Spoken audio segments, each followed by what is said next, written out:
Bonjour, dans cette vidéo, je vais vous présenter la gestion des ressources humaines avec Odoo version 8. Alors, nous allons commencer par présenter la gestion administrative du personnel et du recrutement, la gestion des présences et des congés, la gestion des notes de frais, la gestion de la paie et le module d'émulation du personnel. Alors, nous allons scinder l'ensemble de ces présentations en plusieurs vidéos. Ok. Alors, de manière générale, la GRH dans OpenURP permet d'administrer le personnel, c'est-à-dire l'administration par rapport aux informations du personnel et l'intégration dans le système de documents du personnel grâce à la gestion documentaire. Ensuite, elle permet de gérer les présences avec le pointage et les congés, c'est-à-dire demande d'absence, demande d'absence ou congé légal. Elle permet la gestion des notes de frais, la gestion de la paie, qui est flexible et configurable par rapport à la législation locale, et l'émulation du personnel, c'est-à-dire mettre en place des moyens d'inciter le personnel d'améliorer leurs performances et effectuer derrière un suivi et évaluation de leurs résultats. Nous allons commencer par la gestion administrative du personnel et du recrutement. Alors, la gestion administrative du personnel et du recrutement permet la configuration des départements. Dans le menu configuration département, pour pouvoir définir les différents départements de l'entreprise. Elle permet aussi la configuration des postes, c'est-à-dire les différents postes de l'entreprise occupés par les employés. Ensuite, elle permet la mise en place d'étiquettes employés qui sont en fait des tags qui peuvent être utilisés de plusieurs manières afin de mettre une annotation sur les employés ou candidats. Elle permet la configuration des différentes étapes de recrutement, des diplômes, etc., etc. Alors, dans la pratique, nous allons effectuer ensemble un cycle opérationnel partant du recrutement à l'intégration de l'employé dans le système. Ainsi, nous partons déjà sur les postes créés. Nous avons créé un poste de chef comptable au sein de l'entreprise. Ok. Alors, dans la configuration du poste, nous avons l'intitulé du poste, le département auquel il est rattaché, l'employé, l'utilisateur responsable du recrutement, le nombre d'employés actuels et le nombre d'employés espérés. On peut même intégrer un formulaire de recrutement qui est customisable à partir de l'outil de sondage de OpenURP. Alors, nous allons lancer un recrutement de chef comptable. Dans le menu de candidature, vous avez grâce à la vue cabane l'ensemble des étapes du recrutement. Ainsi, grâce à un glisser-déposer, vous pouvez faire évoluer la fiche de candidature sur les différentes étapes. Nous allons créer un candidat. Nous le nommons Gustave. Gustave F. OK.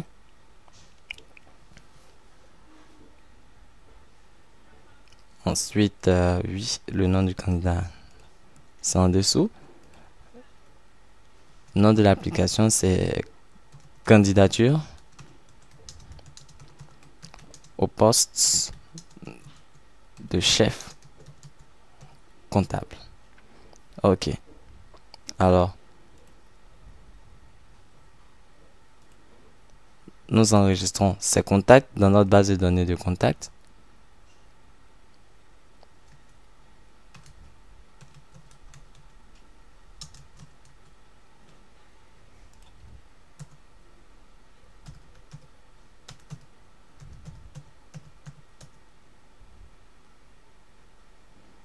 OK.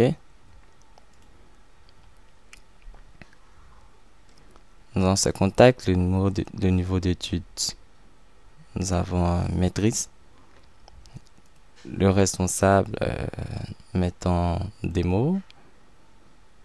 Ensuite, l'origine pour savoir quelle est l'origine de la candidature. LinkedIn. Le poste concerné. Le poste concerné est celui de chef comptable. Vous verrez que le système a automatiquement récupéré les informations. Bon, salaire demandé, ce sont des éléments indicatifs. On dira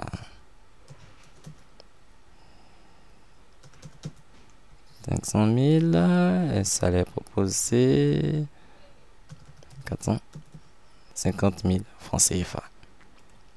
Alors, au niveau des tags, nous pouvons les utiliser comme outil de gestion des compétences.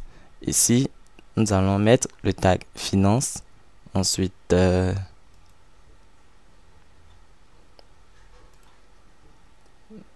tag management, afin de définir les compétences de l'employé. Informatique, comptabilité. Okay. La fiche de l'employé est remplie. Nous l'enregistrons et maintenant nous intégrons les différentes pièces. Donc, son CV et sa lettre de motivation.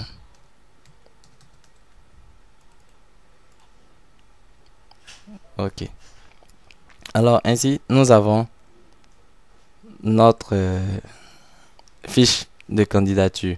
Sur cette fiche, nous pouvons planifier un entretien, planifier une réunion, un entretien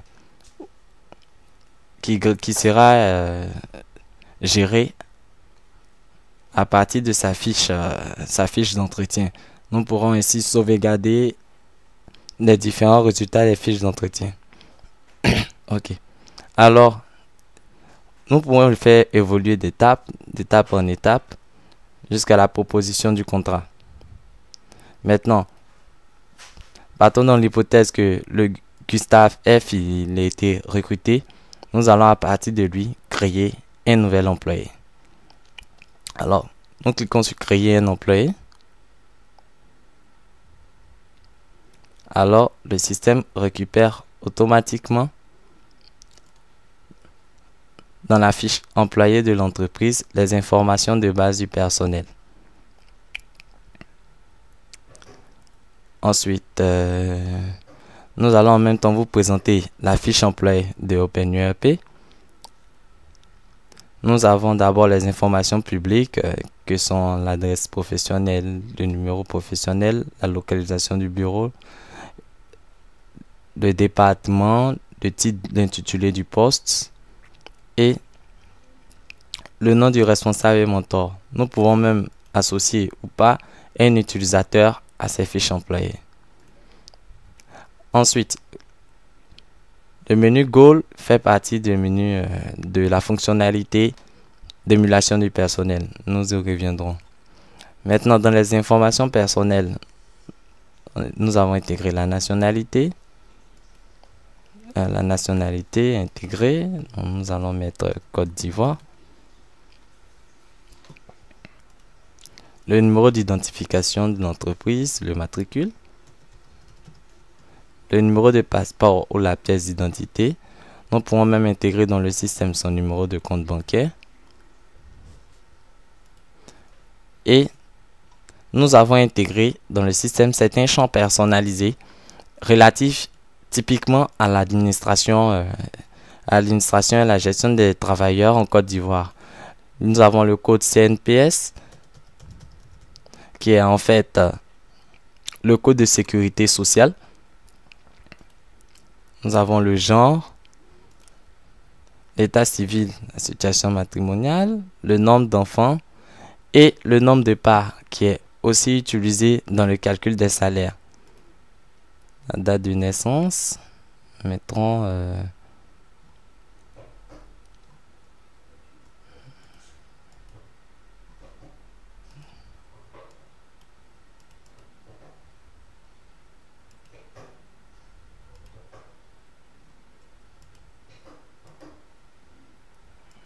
1985, décembre, 12 décembre 1985. OK. Bon. Numéro.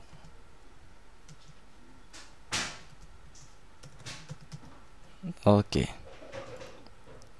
Ensuite, le nombre de jours de congé restant peut être généré automatiquement à partir du système de calcul des paies. Nous pouvons intégrer les évaluations, c'est-à-dire les campagnes d'évaluation liées au personnel, ainsi que la gestion des feuilles de temps. Nous enregistrons. Ainsi, nous avons créé notre premier employé. J'oubliais, je vais joindre ces différents documents. Son CV, sa lettre de motivation. OK. Alors, nous avons créé notre employé dans le système. Ainsi, la gestion des ressources humaines dans Odoo V8 permettra de gérer votre base de données d'employés, afin de pouvoir les suivre. Cela garantit une bonne traçabilité du personnel. Ainsi, avec le suivi des employés, on peut engager la gestion du pointage. La gestion du pointage des présences et des congés. Alors, la gestion du pointage des présences et des congés commence par la mise en place des heures de travail. Ainsi, nous pouvons créer plusieurs plannings d'heures de travail que nous allons rattacher à un groupe, auquel nous allons donner un nom et que nous allons rattacher à un groupe. Ce système permet en fait, grâce au pointage, d'évaluer le temps de présence du personnel et cela impactera directement la paie. Ensuite, nous pouvons déterminer aussi les types d'absences et de congés qui seront permis au personnel. Par exemple, la ressource,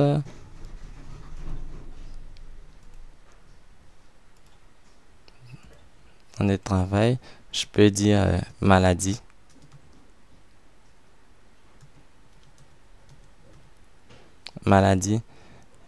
Et cela me permettra de pouvoir générer automatiquement des demandes d'attribution de congés. OK. Alors, le pointage est permis dans la rubrique présence. Ainsi, il est possible de mettre en place une option pour chaque utilisateur de manière à lui permettre de pointer après sa connexion dans le système, de pointer son entrée ou sa sortie. Vous pouvez aussi, le responsable, le délégué des ressources humaines peut créer manuellement l'ensemble des pointages de l'entreprise pour le jour et l'enregistrer dans le système. Alors, il faut aussi ajouter que le système peut être connecté à un outil de pointage avec lequel nous pourrons effectuer des imports de la liste des entrées et sorties du personnel. OK. Alors,